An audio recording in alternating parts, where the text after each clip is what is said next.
To reset the inspection light or oil service light on the MK7 Golf, with the ignition off, press and hold this button here while turning the ignition on.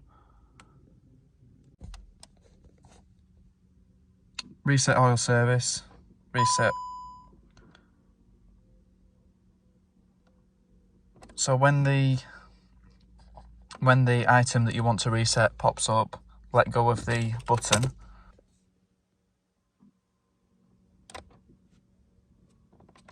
Briefly press the button.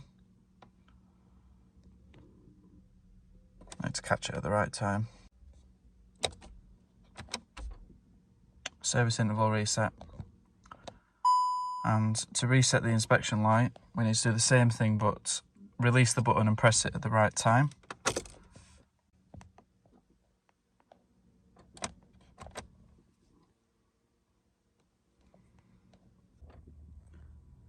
This procedure will only work for fixed interval resets and not the flexible service interval resets, which you will need diagnostic equipment to reset.